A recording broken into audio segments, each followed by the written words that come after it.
Hello, everybody, and welcome. We are just delighted that you've tuned in for Hawthorn University's All About Alumni.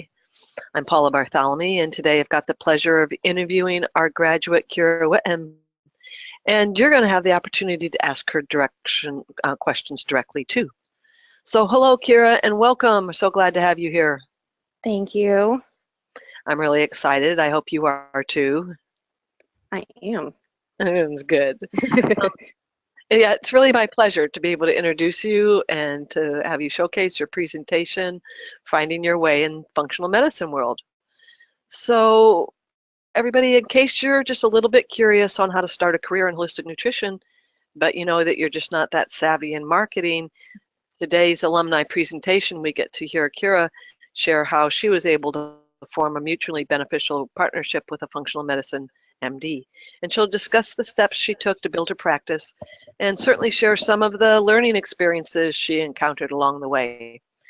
Kira graduated Summa Cum Laude from Hawthorn University's Master of Science degree in Health and Nutrition Education's program.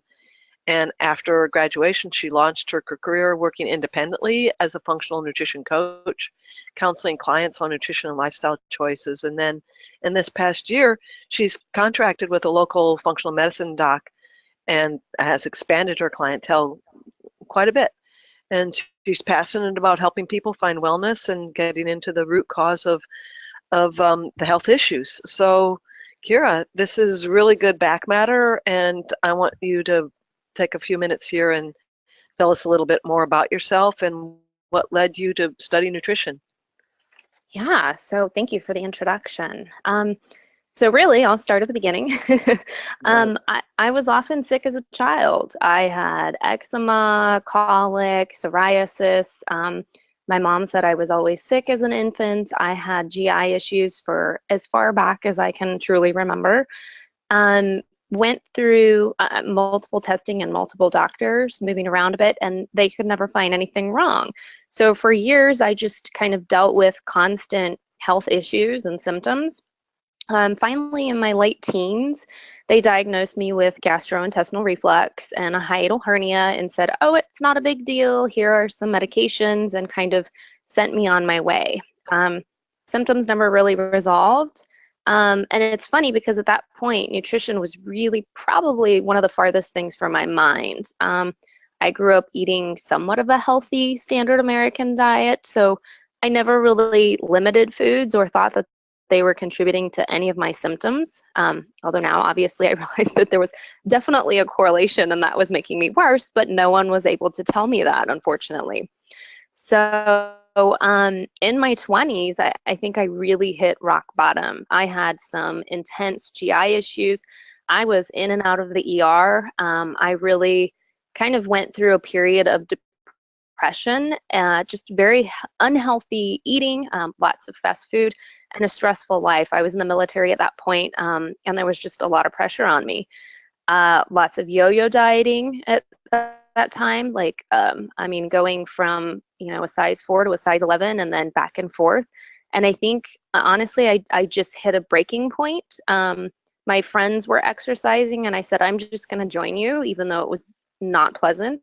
And I started just with some basic portion control, nothing too fancy.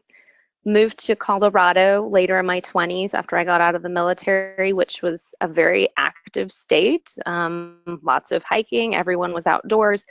And sitting on the couch one night, ironically, probably eating something very unhealthy on the couch, I saw an advertisement on TV for Beachbody programs. And so I ordered P90X and I said, I'm just gonna get in shape and I'm gonna feel a little bit better. Maybe food is a factor in how I feel.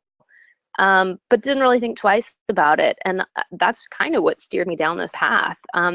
I started making changes and they inspired me to continue with the changes. And ultimately I said, gosh, I think I really want to do something with nutrition. So that's when I just started poring over books and watching free webinars and taking any free classes I could get a hold of. And at that point, I was a full-time middle school classroom teacher. So I didn't want to completely forego my teaching and all of that hard work and that degree. And so when I came across Hawthorn's program, I thought it was perfect because it was master's in health and nutrition education, and I already had a degree in education. So that's really kind of my backstory and what inspired me to study nutrition. It's an interesting story, you know, personal health and the wake up that comes when you start to pay attention. I really like the insight that you had. Maybe food is a factor, just maybe. And it took me many, many, many years to figure that out. But yeah, at least I found it. It's a significant insight. And so, yes, there's the beginning, from what I hear, of you starting to listen to your own body. So, so just a little bit more then about why you chose Hawthorn for your studies and how it's benefited you. Yeah, so kind of a couple things here. So initially, Hawthorn wasn't on my radar. Honestly, I wasn't familiar with any of the schools, and so it was Google search time. I mean, I easily explored over 10, 15 different nutrition programs before deciding on Hawthorn. I was really impressed with the flexible schedule. Like I said, I was teaching full time, so you know, I wasn't going to quit teaching to get another degree, and I needed something that would allow me to do evenings and weekends and just have a busy life and just kind of go at my coursework when I had some free time, which, you know, I mean, there would be a couple weeks, honestly, that would go by and I'd be behind in my classes, but it was okay. It was allowed by Hawthorn as long as I finished within the allotted time. So that was really something that was important to me. And I really liked that they offered, or you offered, board certification through National Association of Nutrition Professionals, because there's not a lot of schools out there that offered that. And I said, boy, I think that'll be a great credential. And so, yeah, that was another thing. And then just the fact that the coursework was really quite comprehensive, and it, again, tied into that education component that I already had. Yes. And then as far as benefiting me, wow. I mean, really that flexibility was huge. I'm looking back at it, and somehow I managed to get this degree while teaching full time. I got pregnant. We moved across the country, and I had a newborn baby. And yes, it took me a little bit longer than anticipated initially, but that flexibility allowed me to still complete a master's degree. With a long thesis, it seemed like, but I was still able to do it. So that was huge. And then another thing that really benefited me, and I didn't know so at the time when I was looking into Hawthorn, I just saw, okay, you know, you've got all these different professors, and there's an online forum and all these things that I don't really know about, but they were huge. Just access to professors who would very quickly email you back, had set office hours, which was great. And then the online forum in there where other classmates would post questions and people would respond. I just was always poring over that and found it beneficial. And then one of the things that was, I still can't get over this. I had one of my favorite professors. She was always great and said, hey, if you want to hop on the phone, we can. And right after graduating, I had kind of taken on a really difficult client, and I hadn't had a lot of confidence, and I was a new graduate and didn't kind of know where to go with her case. And so I emailed her, and she so graciously said, you know what, let's just squeeze in a phone call. And I mean, she hopped on the phone with me and chatted for 60 minutes. This was after I graduated. So Hawthorn was just great in terms of all those things, the flexibilities, and then the caring professors who really did want you to succeed and help other people. Beautiful. Thank you. No, I'm glad you had a good experience, and it's our philosophy and it's our mission here to, you know, our faculty and our students are the most important components of Hawthorn, and so yeah, we're going to look out for you and hopefully help you succeed so that you can have an influence on many other people moving forward. So let's move forward a little bit and talk about how you began to utilize your degree after you graduated. Yeah, so a little bit of a long story. I was all over the place. Shortly after graduating, that's when I had my son, and I said, I think this is the perfect time to quit teaching. Was able to convince my husband of that, and put all my efforts into educating others about health and nutrition. I really knew that I needed to make it happen. I said that I want this to be my career. I have no idea how to do it. So I was a little bit lost. So I figured the first thing I should do is just start to build an online presence. And that's when I started with a website. As you can see there, that's just my homepage. There's a lot going on there. Paid someone to build it, and we'll talk about that a little bit later. But ultimately, I ended up just kind of customizing it myself. And I figured if anyone wants to learn more about me, at least it's out there. It's, you know, like an ad in the phone book. I tell people you've got to have a website just for someone to learn more about you. Yes. Once I had done that, I did the normal Facebook page, just a business page, and then a Facebook group, something that I'd seen some colleagues do where they just invited friends and family and then put a link onto their website and other things to just kind of build a private group where people could ask questions and build their confidence in you and potentially get some new clients. And I want to say that I grew that group from about 20 to it's a little over 100 right now. So not fantastic, but I haven't put a ton of effort into it. And I think it's a great little thing to just have and build some rapport. I agree, yeah. and it all looks really well. You know, when I come in, it's professionally done. It's simple. It's really clear in terms of the design, and the things that you offer are very interesting and quite unique to you. Oh, thanks. Yeah. Well, what else did I do? So email list was another one. And it's funny because people kept saying, you need to do this, you need to do that. And I was listening to everyone that spoke and everything I could find. Said, okay, I guess I need to build my email list and start doing newsletters. That was actually a bit of a success. I'll be honest, I haven't gotten any clients from it, but I was able to start with an email list of absolutely nobody. And I'm at about 300 people on my list now. So that was pretty good because now I have, you know, kind of an audience of people to, you know, send out my newsletter with helpful tips and whatnot. Started a little blogging, nothing too fancy, and then running some quarterly detoxes and cleanse programs. Did a couple talks at a local juice bar. Not super successful either. I wanted to kind of share some of my pitfalls with that. Really did. Sorry, I'm losing my voice. Take a sip of water. It's interesting about the talks. I don't want to dive into things that weren't successful, but what's curious is you know how you got to the juice bar, selected that as an opportunity to speak, and did anybody show up? What was your topic? Yeah, so, and that's why I wanted to share it. I kind of approached a few different juice bars and said, I feel like this would be a target market. It's people that are interested in a healthy lifestyle, you know. And so I went in there and said, hey, you know, I would love to do some free talks for you. It's marketing for you and for me. And the manager said, oh, absolutely. We'd love to have somebody come and talk. And so he set something up for me, and we kind of slated off. I think it was just once a month, and we did a few talks. And only a few people showed up. I think part of it was the marketing standpoint. Yes. But it was a great idea in theory for someone starting out. It's great for building confidence and just getting your name out there again. Yeah. Yes, marketing.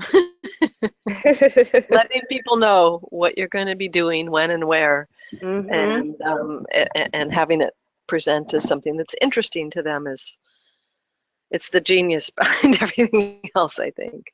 Yeah.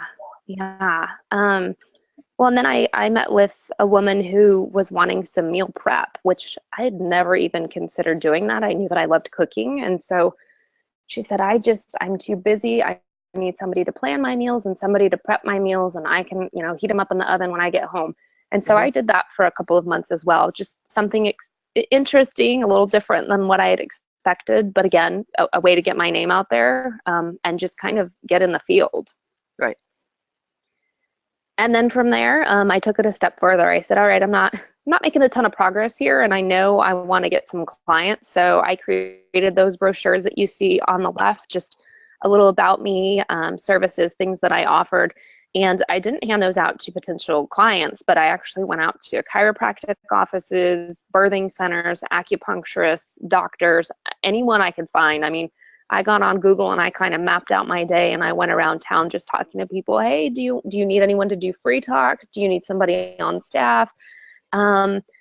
And at that time, it didn't seem like it was a success. It really didn't amount to anything, I thought, but my persistence paid off in the future. And a few months later, the birthing center, Baby and Company, called me back and said, hey, this was like 5 or 6 months later. And they said, we remember you coming in. Our health coach is about to go on maternity leave. Would this be something you'd be interested in? And so, that led to just a 3-month temporary position, but it was wonderful. It allowed me to do some fertility and prenatal coaching and just, again, get my name out there.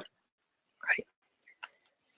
And then at that point, I just was doing a little more guest blogging to drive more traffic to my site and my email list, and slowly started getting some clients of my own, usually found via word of mouth and then referral. Mm-hmm. It's beautiful. Since you've graduated, we have revised our business building course in the program that you took, and so there's a lot more information and support built in to help guide you to, now what do I do? Yeah. But I applaud you for all being really proactive and creative, and diligent about putting yourself out there. It takes time. It does. And I think the thing is you had a good course, and everyone has great ideas that I spoke to, but you've got to find what works for you. That's right. And I think it took me a while, but I did. So what are you currently doing? So, shortly after I went around town making those brochures and handing them out, I partnered with a functional medicine doctor. So really, I'm seeing clients or patients 2 times a week, maybe 3 times a week out of my home office, which has been great. So all of his new patients come to me for a nutrition intake. So it's kind of interesting. They contact me and say, hey, we've got a new patient coming in. Please schedule a nutrition intake. So their patients and I sit down and look at macro and micronutrients. We look at water intake, daily eating habits, sleep, mood, stress, everything. And that's where I make some very general suggestions to them, like work on chewing thoroughly. You've got some autoimmune activation. Let's cut out gluten for a period of time, or let's really work on increasing vegetable consumption. So some general suggestions. And then after a couple of months, that doctor gets back to me with his suggestions. So maybe it's more extensive. Okay, IgG test results show let's eliminate gluten for a period of time, or something like that. And the reason this has worked out so well is Tennessee, which is where I'm at, is a red state. So it's pretty restrictive in terms of what I can and can't say, what I can and can't do.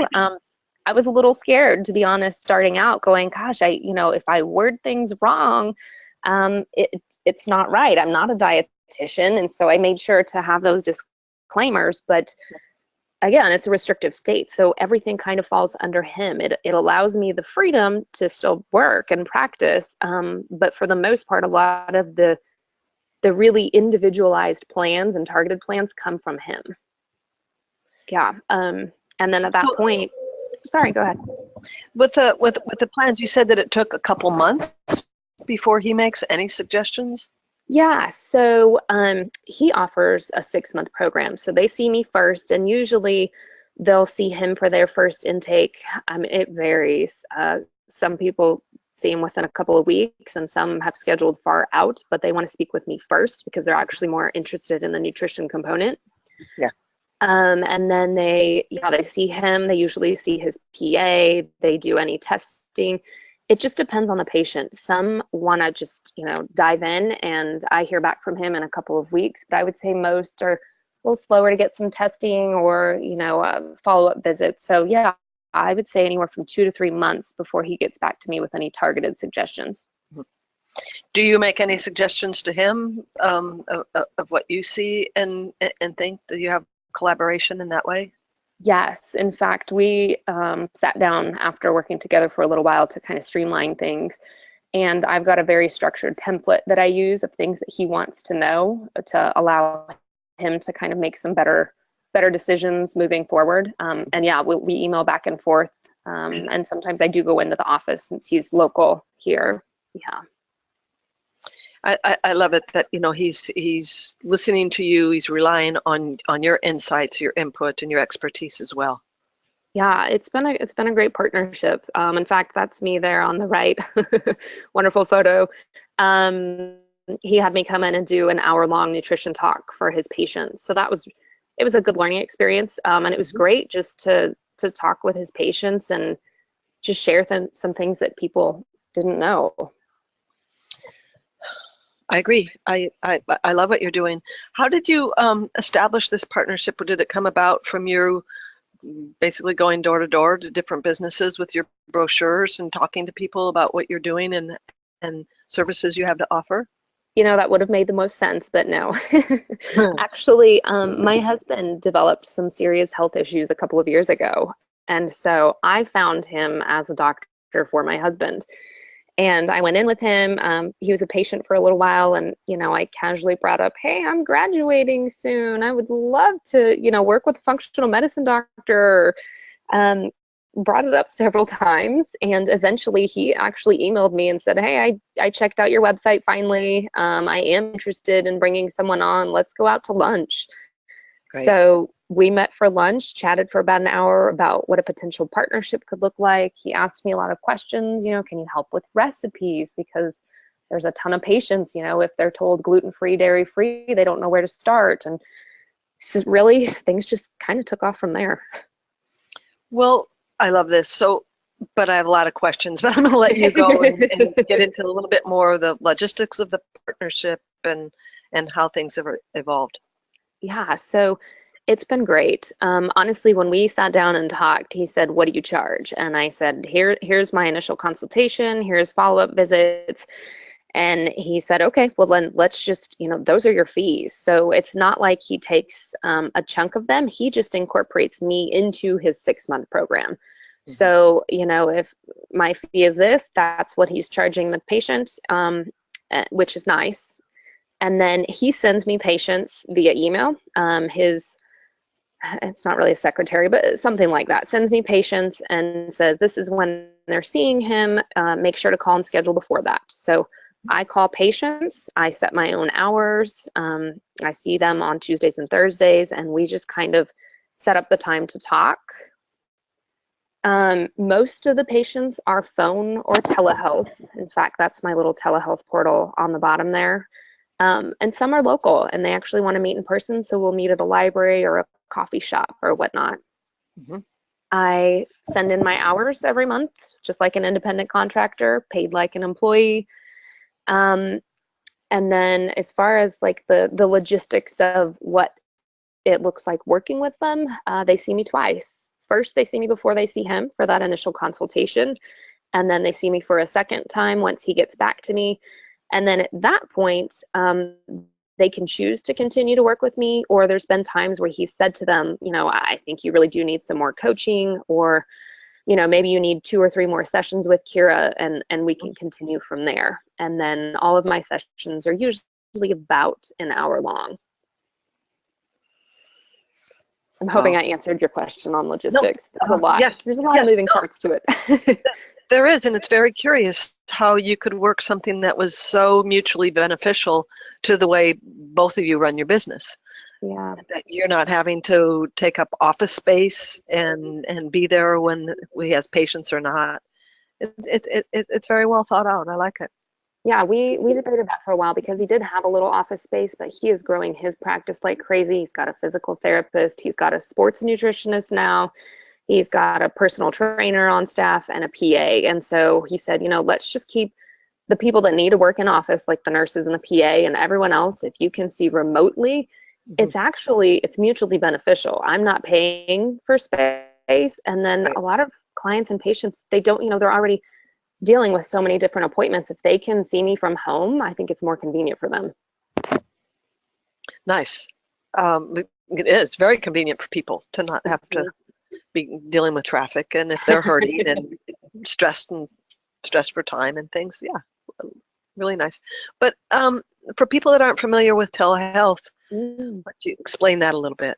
Yeah, so initially I started out with paper and pen, and it was a nightmare. I mean, people would fill out their forms via Word document and send it back to me. I'd print things out, and then I'd be making notes on paper. And I've seen over 100 of his patients now. So at some point it got to be a little chaotic with keeping track. And so I did a little research on telehealth programs. And so they are HIPAA compliant, which is great.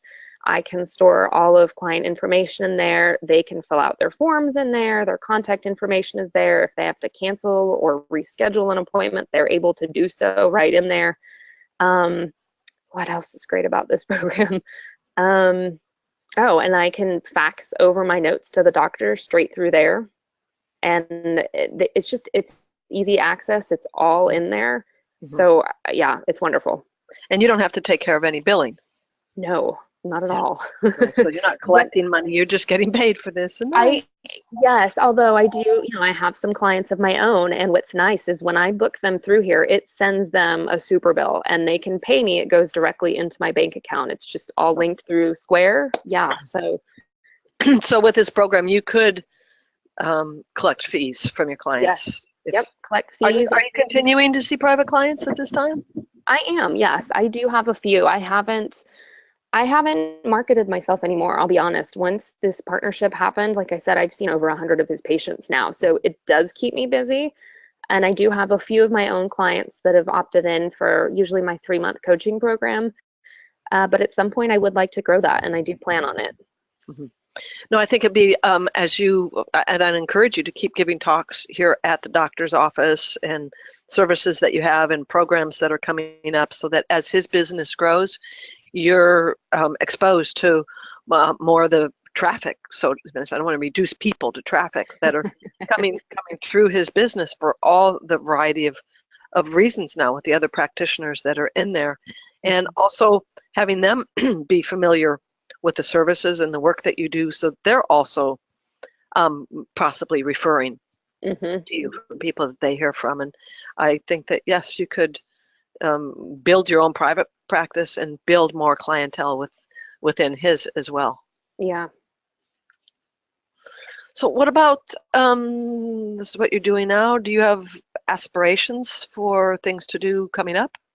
Oh, yes. First thing is that NANP board certification. I set my eye on that when I was getting ready to graduate, and life just took off and got so busy. So my goal really is to get board certified within the next 6 months. I've finally set aside some time to study. I've got all my materials ordered. So that's my first order of business, is to get certified. Right. And I certainly have met the hours, so no worries there. Right. And then you're one of the few that are going to come out the gate like this, so close to graduating, and have your contact hours satisfied. Yeah.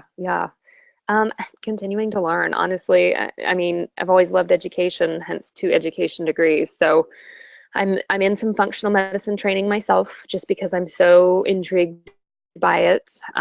Always doing online summits. I mean, I get alerts probably daily to a new one popping up, workshops, seminars, books. So just continuing my education, to be honest. And then as you just kind of brought up, I really do want to build some additional referral network. So not just for clients, but I really have goals within the next few months to kind of reach out to some other practitioners.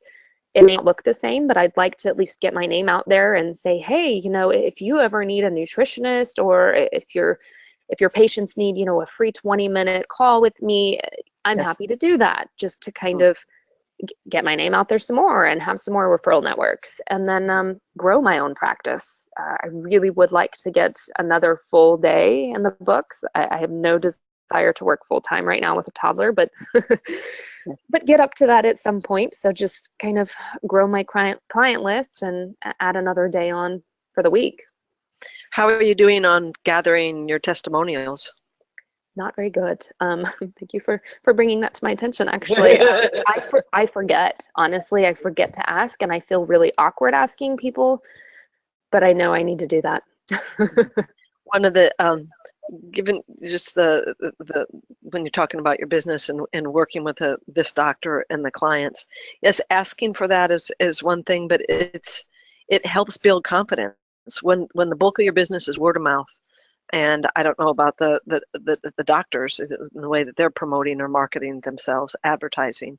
But one of the easiest things for you to do is get testimonial from the doctor, and then from the other practitioners within the business. And then you'll have I think maybe a little bit easier time asking it directly from the people that you're working with. And one of the questions I ask is was this of value to you? Was this helpful?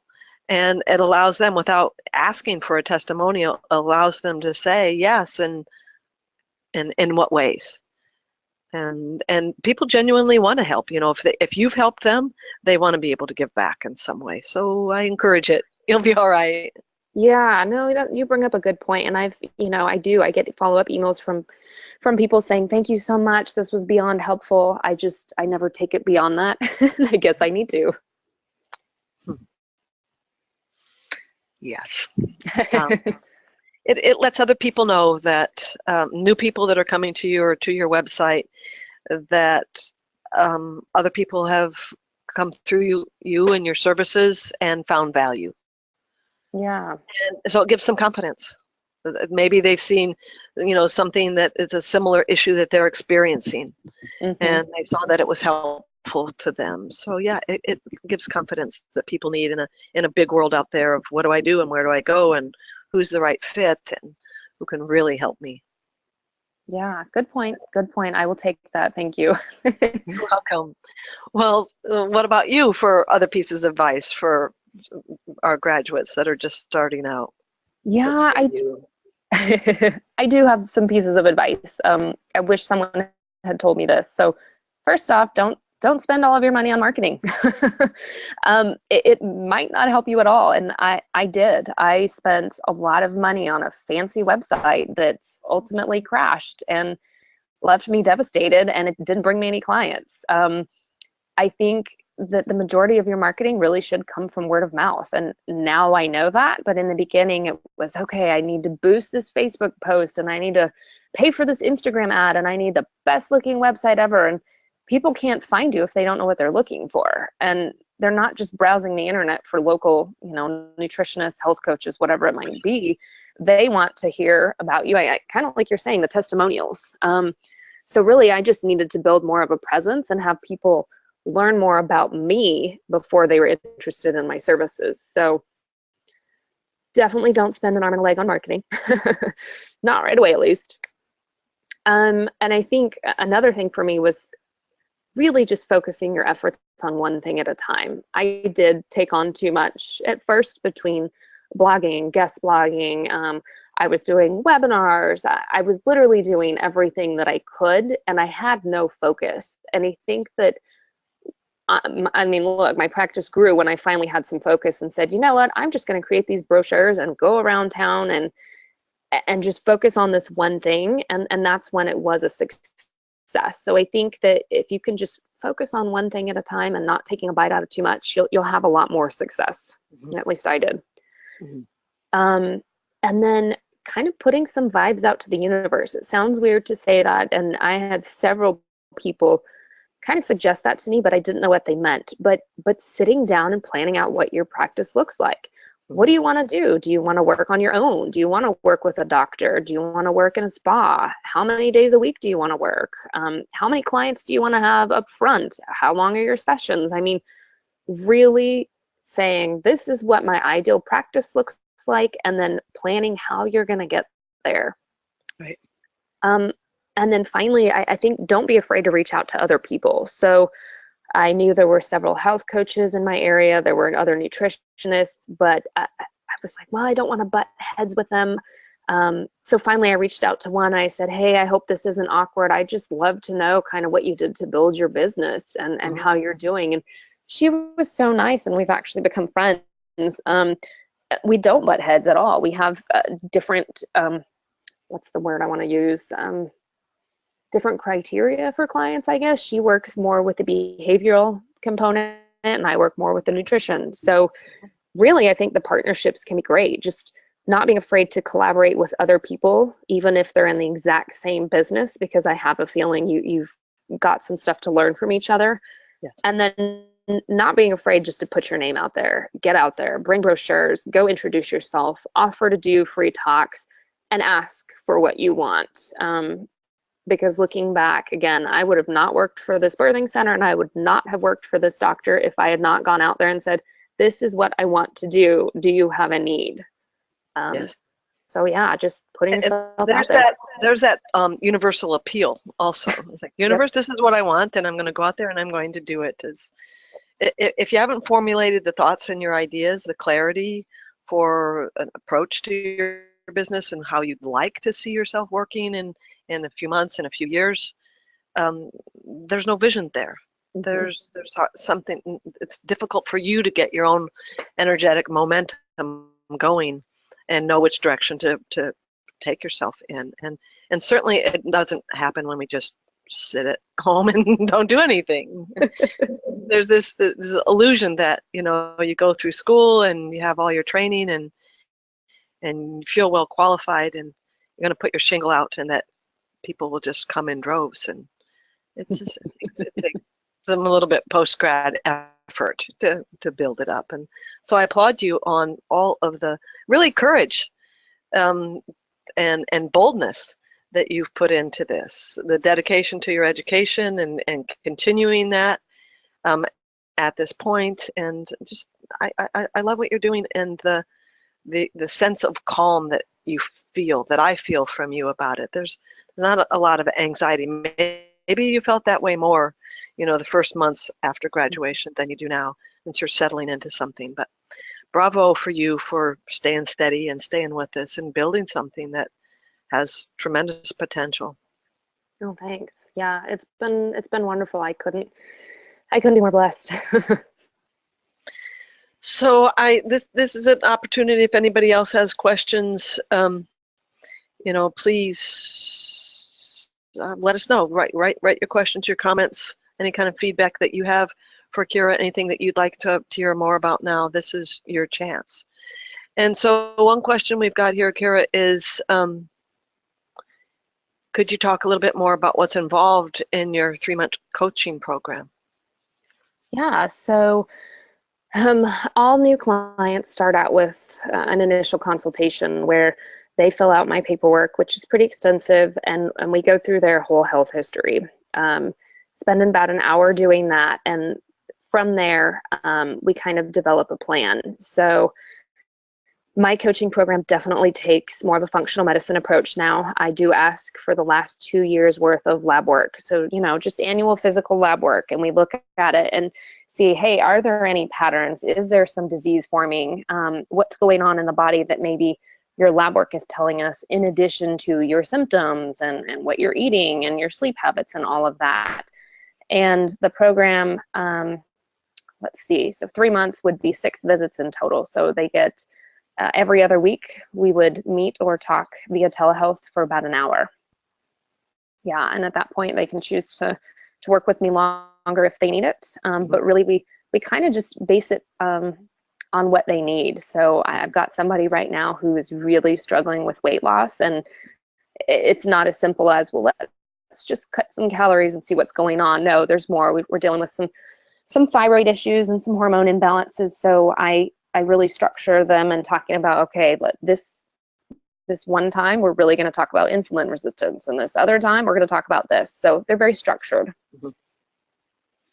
And do you still do, you know, within the 3 months, an initial intake and start with that? So you're looking at labs, but you also do a full health history? Yes. Yeah, usually I require that they send me their labs and their health history is completed in advance so that I have time to, if I need to research or I'm looking at labs and I'm just making a ton of notes, and that's when we have that initial consultation. Mm-hmm. Do you feel like within the 6 visits, then they're structured based on what you see, and certainly I would imagine how they're progressing? Mm-hmm. And if they get at the end of the 3 months and they feel complete, they've really achieved what they set out to see you for. And for others, they might want to continue working with you if they're seeing progress, but they're just not resolved yet. Yeah, absolutely. I've had someone off and on work with me for close to a year. It's funny, she would do a couple months and then stop and then a couple more. So it's been an ongoing, like she was making wonderful progress kind of on her own, but knew that she still needed a little bit of help along the way. Mm-hmm. Fabulous. And so then it's structured. You've got a fee for the 3 months, and what for somebody that wants to continue with this, how do you address fee structure then? If they're going to stay on. Yeah, for the most part, it doesn't change. It's just another 3 months, which makes it nice, but it's very straightforward for them. Okay. Let me think back here. What else you had here? I want to talk just a little bit about the referral network and what you see here with the practitioners that are evolving. And when you're seeing clients privately or the clients through the clinic, and you see other health practitioners that they've worked with, do you ever contact those practitioners and let them know what you're doing? I haven't had to yet. I certainly would if it came down to it. It seems like most of the clients that have actually come to me privately aren't really seeing anyone else. They might go in for the annual physical with lab work that usually comes back, everything's within range, looks good, or, reduce this or reduce that. But for the most part, they're not actually working with anyone. But I actually have somewhat of a template written out, even asking for additional lab work or saying, hey, I'm working with your patients on this, and this, but it really hasn't come to that yet. And with the lab work, is that ordered through the doctor, or are you able to order some of the labs too? So twofold. So with the functional medicine doctor I work with, he does all the labs. Sometimes the clients will send them to me afterwards so I can look at them, because I do love doing that. But for the most part, he deals with that. Privately, I have had a couple clients that I can either send them back to their primary care physician with a note. Essentially, I type out a list of, hey, you want a full thyroid panel with all of this, or let's check vitamin D again, it was really low last time. And for the most part, their physician is pretty open to that. If not, there's local companies like LabCorp, My Med Lab. There's a few that you can just have them go to because they've got a physician on staff. Right. All right. Is there anything else you have in closing? I don't think so. I was just honored to speak and share some things that worked and didn't work for me, and where I'm at right now. So do you feel you achieved your goal, getting your degree at Hawthorn? Absolutely. Yeah. Honestly, looking back at, starting, I said, gosh, I don't know. I don't know if this is a great field to get in. There's not a lot of people that know about holistic nutrition. I hope I'm not making a mistake. I just want to be able to get a couple clients, and I've more than surpassed that. So I'm very, very happy with where I'm at right now. All right. One more question came in about the lab. Is how did you learn to interpret labs, and did you do additional training from what you got in school, or are you getting it from the doctor? Yeah, good question. So I wasn't really interested in lab work initially, and then starting to work for him, a couple clients would send me stuff and I'd go, I don't even know what I'm looking at. This is so embarrassing. And really, I didn't need to know. I could have just, sent it back to him and said, the doctor's going to go over it with you. But I was kind of intrigued at that point, especially getting my own clients via private practice. And so I've gone on further, and I'm studying functional medicine myself. And so I've taken a lab work class, and we'll probably continue to take some more. One of the things I'm happy about is in 2018, I'm doing a strong focus on lab testing in our Tuesday webinars, and bringing out in different tests and understanding when to use them and how to review and interpret them, and have a case study then generated from that is how do you actually apply this and work it over time. So I'm looking forward to that, and maybe you'll show up from time to time and pitch in your 2 cents. Oh, that's awesome. I'd love to. All right, I want to thank you so much for visiting us and sharing this information. It was really informative to me, and I hope for many other people that are listening. And just, I hope you'll come back and visit us again at Hawthorn and continue to share your good works, Kira. Oh, thank you so much. It's really a pleasure talking with you. You as well. And I hope you all will help spread the word and come back again for our next All About Alumni. This is our last one for 2017 here with Kira. So we'll meet back here on Wednesday, January 3rd, 2018, live with Julia Visser, and she's a graduate from our master's program, and she's going to be sharing her experience with the corporate wellness programs that she's doing. And she's a professional female athlete herself, and she's worked a lot with college level female athletes. So it'll be really interesting to hear what she's doing there and the success that she's having. So until then, I want to wish you all the best of health. Take good care of yourselves, enjoy the holidays, and remember what they're all about, really.